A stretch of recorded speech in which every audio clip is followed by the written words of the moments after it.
Assalamualaikum and hi, my name is SITI Nadirah binti Ibrahim and my MATRIC number is DTT3023 1093817. I am from Group B.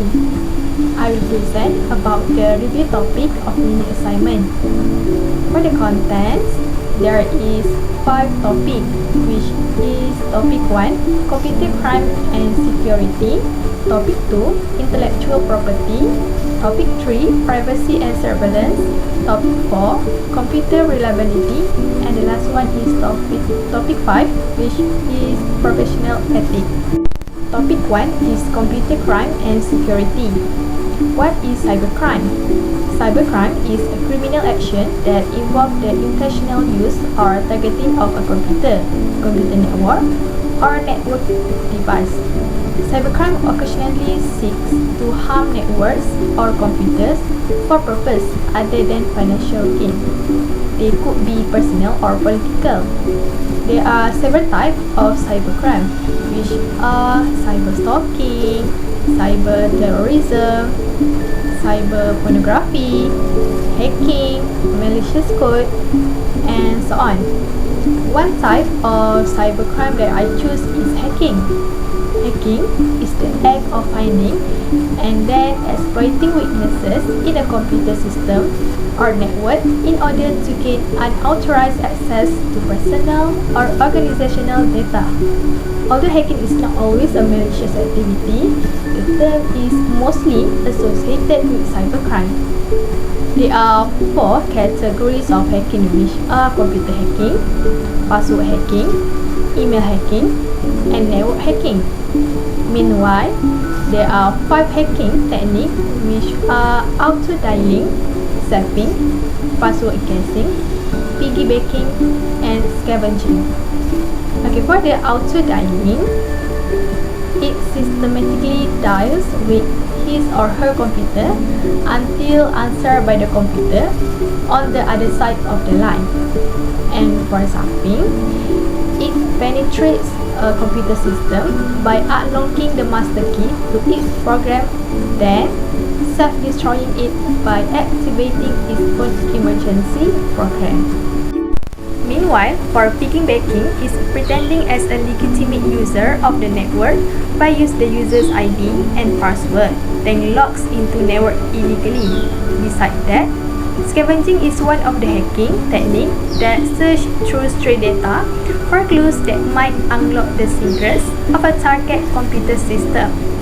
Lastly is password guessing, which is crack the password by using guessing password technique. There are several types of attacks that are made through guessing password technique, which are brute force attack. In a brute force assault, every conceivable password combination is methodically tried until the right one is found. Brute force assault can require a lot of time and resources contingent on the password complexity and length. Next is dictionary attacks, that searching with a dictionary file for words fitting to the password. The attack involves trying each word in the dictionary until the correct password is found. And the last one is hybrid attack, the adding number of symbols to the file name to successfully guess the password. There are 3 main types of hacker, which are black hat hacker, white hat hacker, and grey hat hacker. Okay, we look for the first one is black hat hacker. Cyber criminals who use evil intent to illegally breach networks are known as black hat hacker. The goal of black hat hacking is to obtain unauthorized access to computer system. Malicious, unethical, and cracker hacker are other terms for black hat hacker.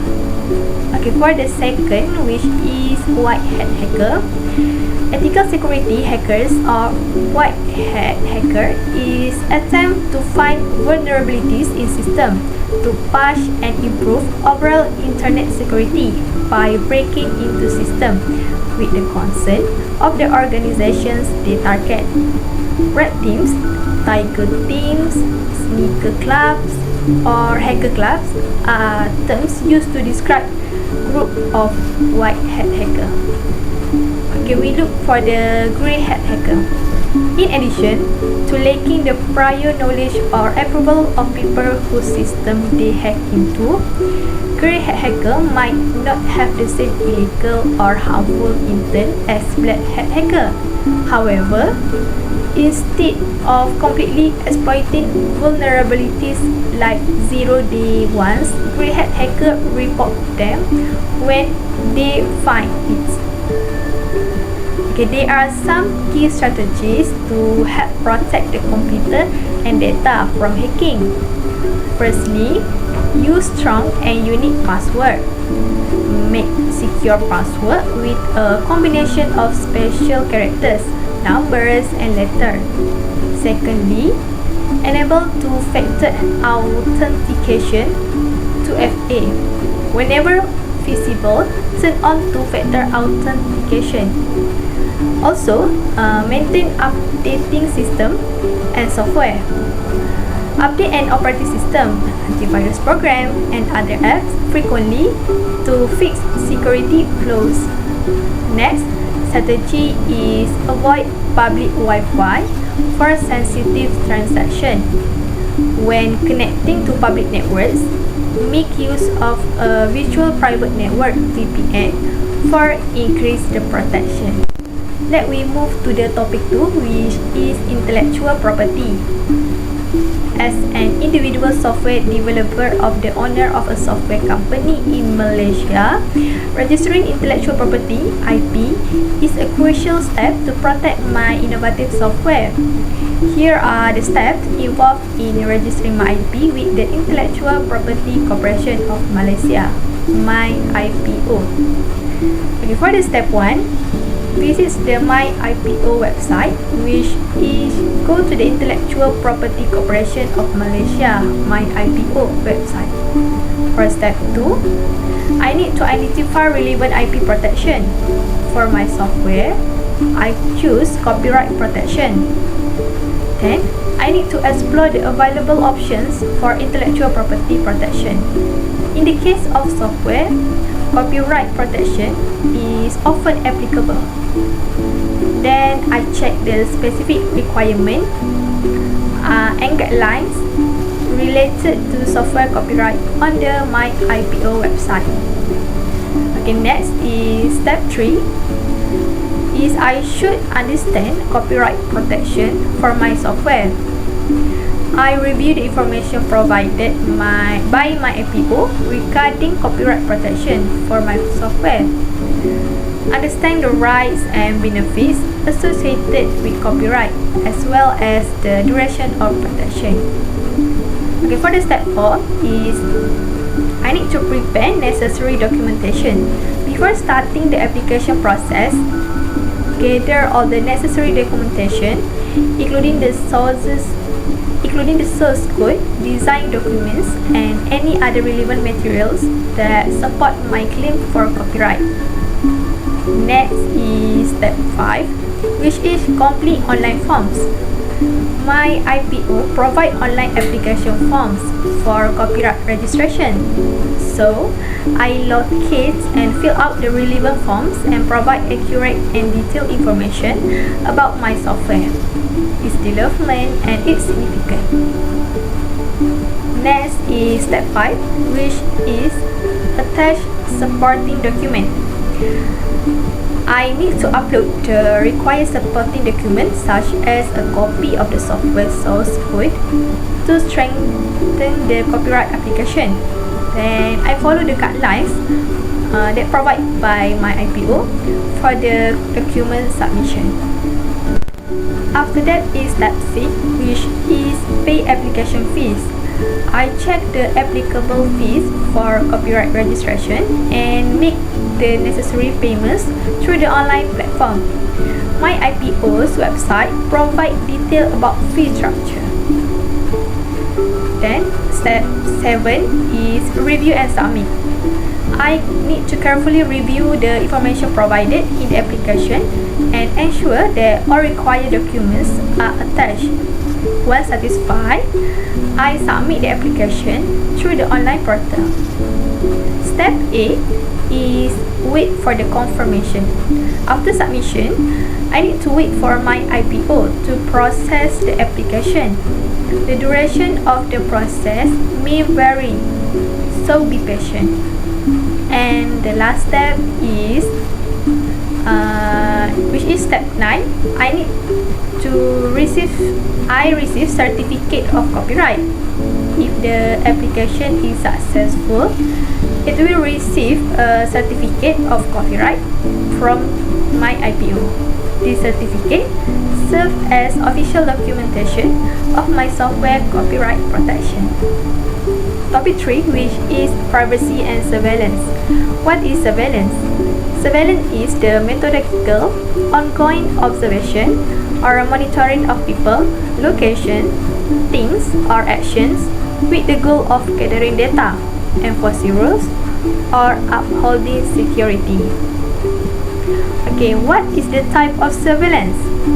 There are some kinds of surveillance. Among them are physical surveillance, electronic surveillance, biometric surveillance, digital and internet surveillance, and the last one is financial surveillance. For physical surveillance, it involves the observation of people, place, or actions by direct human observation. For the electronic surveillance, electronic equipment like GPS tracker, cameras, and other monitoring instruments are used in electronic surveillance to collect data. Thirdly is biometric surveillance, where described as using distinct biological or behavioral traits to identify a person. Biometric information can be iris scans, fingerprints, and so on. Next is digital and internet surveillance. It functions as tracking behaviors, averting cyber threats, and gathering intelligence through the surveillance of digital data, communications, and online activities. Besides that is financial surveillance. In order to identify and stop financial crimes like money laundering, financial surveillance entails keeping an eye on financial transactions and activities. The example of surveillance is closed-circuit television (CCTV) cameras. It widely deployed in various settings to enhance security, monitor public space, and deter criminal activities. This camera operates on a closed circuit, transmitting signals to a limited set of monitors for live viewing or recording. The other example of surveillance is social media monitoring. Social media monitoring involves tracking and analyzing content shared on platforms like Facebook, TikTok, Instagram, and so on. Organizations use specialized tools to gather insight into public sentiments, trends, and potential security threats. Next example is wiretapping, where it involves intercepting and monitoring phone calls or electronic communications. Okay, last but not least is facial recognition. Facial recognition technology analyzes facial features from image or video frames to identify individuals. It has various applications, including security and access control. Can the employer monitor the employee computer activity? And then give an example on how they do. Okay, yes, employers can monitor employee computer activity, often for productivity, security, or compliance reasons. For example, employer can use employee monitoring software, commonly referred to employee desktop monitoring software, to keep an eye on their employees' computer usage. The other example is install a keylogger on a system. A keylogger refers to as keystroke logging or key logging. It's a kind of tier of software that may record different inputs provided by employee and their activities. Does the government spy on its citizens? Give an example on how they do that. Yes, governments spy on its citizens due to various reasons, including national security, law enforcement, and intelligence gathering. The systematic monitoring, gathering, and analysis of personal data about individuals within a nation constitutes the contentious and complicated matter of government surveillance on its population. Monitoring on social media is the next illustration. Social media networks can be observed by governments for indications of criminal behavior, protests, or possible threats. Analyzing publicly accessible data on websites like Twitter, Facebook, and others is required for this. How is surveillance an ethical issue? Surveillance as an ethical issue revolves around the complex consideration and challenge associated with monitoring individuals, populations, or activities for various purposes. Surveillance is said to be an ethical issue through the privacy issue, particularly when it's widespread and invasive. Surveillance poses serious privacy issues. People can reasonably anticipate privacy in a number of areas of their life, and surveillance technology have the potential to infringe on this expectation. The gathering of personal data can be interpreted as an invasion of privacy, regardless of whether it is done by video surveillance, location tracking, or internet activity monitoring.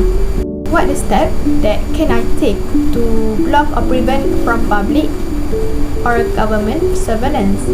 So the first step that can I take is make sure of encryption. My conversation will stay private and safe if they are encrypted, even if they are intercepted. After that, I will utilize VPN, Virtual Private Network. By encrypting my internet connection, VPN makes it more difficult for spying organizations to keep tabs on my online activity. The other step is limit location monitoring. It is because reducing location monitoring helps protect my travel and activities. For additional privacy, I disable location service for any apps that don't need them and think about using a virtual location, so they do not know where I have been and even cannot predict where I will go next. Then I also limit my social media exposure. This is because restricting the amount of personal information shared on social media reduces the data available for surveillance. Topic 4, which is computer reliability. Why reliability in computer system is important? Computer reliability is defined as the ability of a computer system to perform its required functions for a given period of time. All of these crucial elements emphasize how crucial reliability is for a computer system. The first one is determine our confidence in computer system. For computer systems to inspire confidence, reliability is essential. Users depend on computers for a variety of purposes, whether they are people or organizations. Next, the value of the information that results from computerized process. Important information is processed and managed by computer system on a regular basis. Unreliable systems have the potential to cause data loss, corruption, or unauthorized access, which would reduce the information's value. Reliability in computer system is important because of the security and safety of human life. In some situations, like medical equipment, transportation networks, or in this industrial control system, the security and safety of human life are closely related to the dependability of computer system. case study or example that resulted of computer is not reliable. The case study that are found is vulnerability to heartbleed, which is happened on 2014. An example of computer system unreliability with broad consequence is the heartbleed part.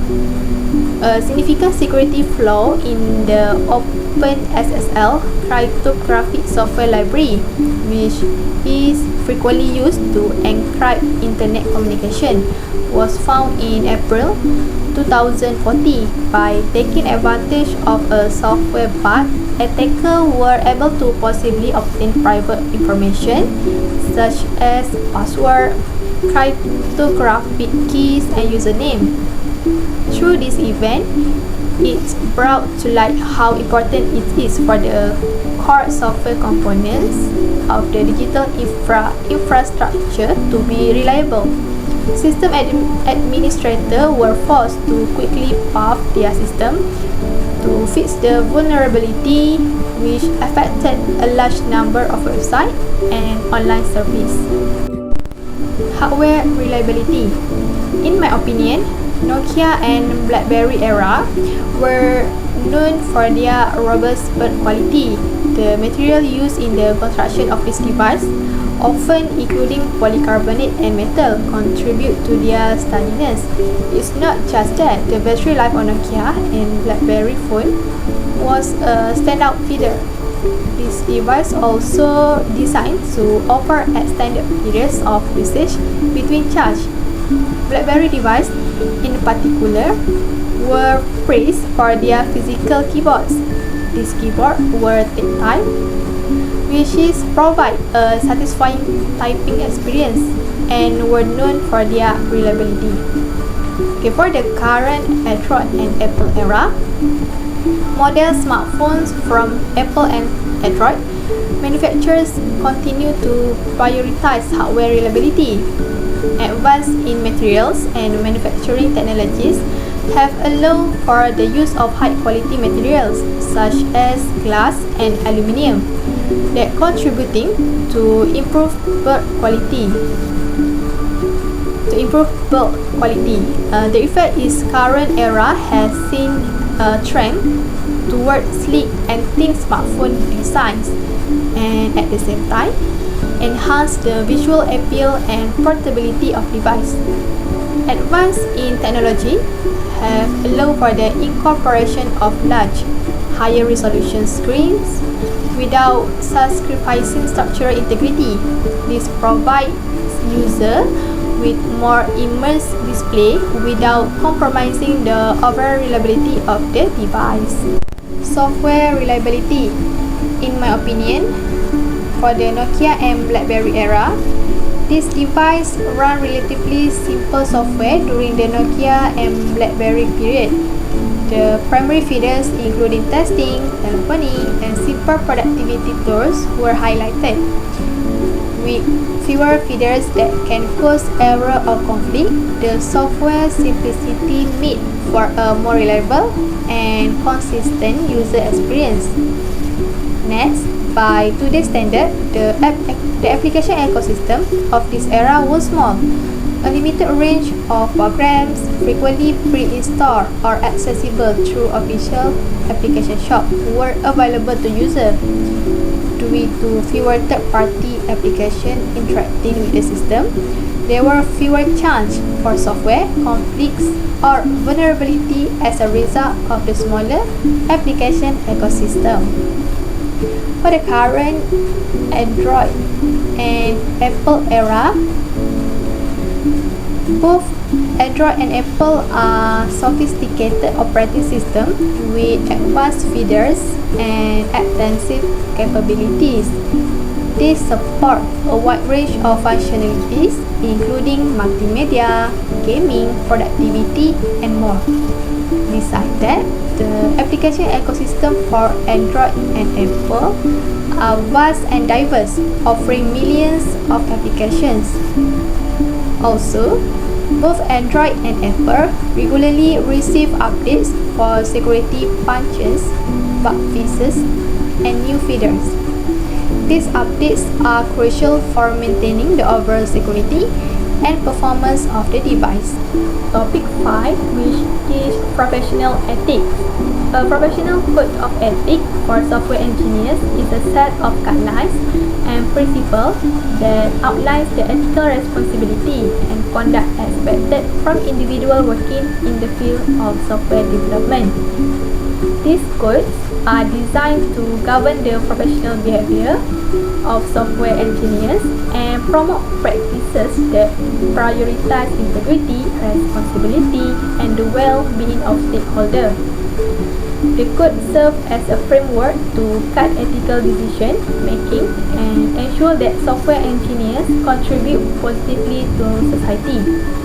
There is 8 principles identify morally responsible relationship, but it only discusses on 4 principles, which are public, client and employer, product, and judgment. So, I will elaborate on the selected 4 principles from the Software Engineering Code of Ethics and Professional Practice, and focusing on a hypothetical scenario of a software engineer who developed the MySejahtera mobile app. Okay, for the public, the software engineer has a duty to the public to ensure that software meets the highest professional standards to avoid harm to the public.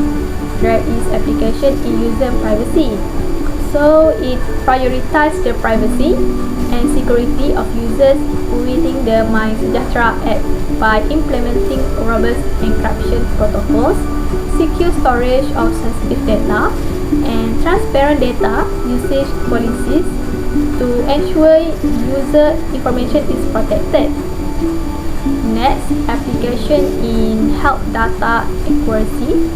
It ensures the accuracy of health data collected through the app's self-assessment feeders. This is crucial for the public's trust in the app's effectiveness in monitoring the spread of COVID-19. The second principle is client and employer. The software engineer should act in the best interest of their clients and employers. The application of this principle is in government collaboration.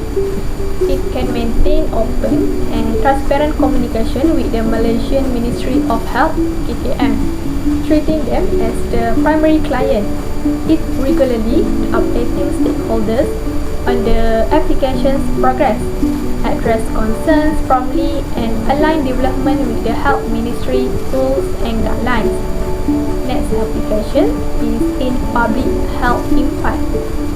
It can recognize the app's role in public health and work in the best interest of the Malaysian government by contributing to early information gathering for quick and effective actions against the COVID-19 epidemic. The other principle is product, which is the software engineer that responsible for delivering products that meets the highest professional standards. The application of product is in quality assurance by implement rigorous quality assurance process throughout the development life cycle of the MySejahtera app. This can truly test for functionality, security, and performance to ensure a reliable and effective product. Besides that, application in timely updates. It commits to providing regularly updates to address any bugs, security vulnerabilities, or improvement. This ensures that the app remains effective and secure over time and contributing to the public health efforts. The last one is judgment. In the judgment, software engineers should maintain integrity and independence in their professional judgment. The application of judgment is ethical decision making. This is by exercise sound judgment when making decisions related to the MySejahtera app application. Consider the ethical implications of design choices, be transparent about potential risks, and prioritize the public interest in helping curb the spread of virus, which is COVID-19, over personal or professional gain. After that, application increases response. It established mechanism for rapid response to unforeseen ethical challenge that may arise during the development or deployment of the application, especially in a crisis situation like a pandemic. In summary, adherence to these four selected principles is crucial for the software engineer behind MySejahtera to ensure the application's ethical soundness, user privacy, alignment with client goals, high-quality product delivery, and ethical decision-making throughout its life cycle. This approach contributes to the overall success of the application in addressing public health challenge. That's all from me. Thank you for watching.